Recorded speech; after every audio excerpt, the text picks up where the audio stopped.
Immerse yourself in the profound insights offered by Father Chuck Belmonte as he delves into daily reflections on various gospel passages from the Bible. Today's gospel develops three concepts: heaven, the way to get there, and why it is so. Heaven. Jesus announced his imminent departure and that the disciples should remain in the world. He was leaving them in the hands of their enemies without accomplishing the promised establishment of the Messianic Kingdom. Jesus comforts them. Do not be afraid. The reason for this serenity should be confidence in God and in Him. If you believe in God, believe also in me. Then he continued pointing out to them the great gifts that he had prepared for them in heaven. Perhaps they thought they would never be again in the company of Jesus, or that only Peter could be there. Jesus rectifies and says, "In the house of my Father there are many dwellings, for them and for many others, the multitude of people who will follow Jesus." The way to get there. Thomas asked, "Lord, we do not know where you go. How can we find the way?" There is in this question a desire to know, but at the same time the fear and sadness of the apostle. He understood the words of Jesus materially. Jesus answered with the threefold definition of himself: "I am the way, the truth, and the life." Thus the way is not just a material road to go to a geographic place. Jesus is the way, and only through him a person can pass from sin to grace, from earth to heaven.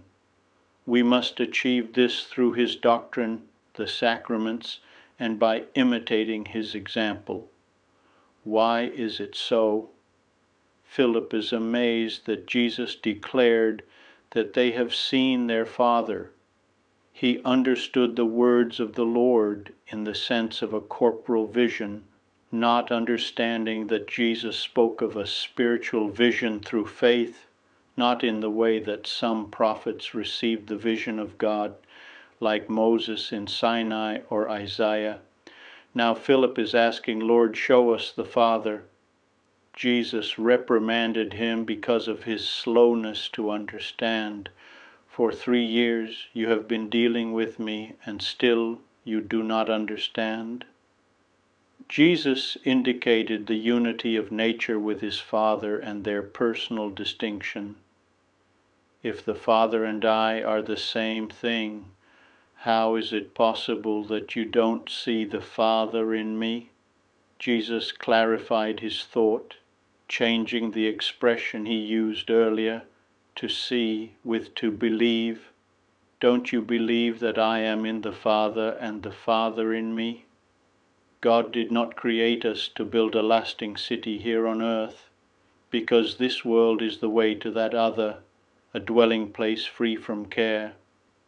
Nevertheless, we, children of God, should not remain aloof from earthly endeavors, for God has placed us here to sanctify them and make them fruitful with our blessed faith, which alone is capable of bringing true peace and joy to all men, wherever they may be.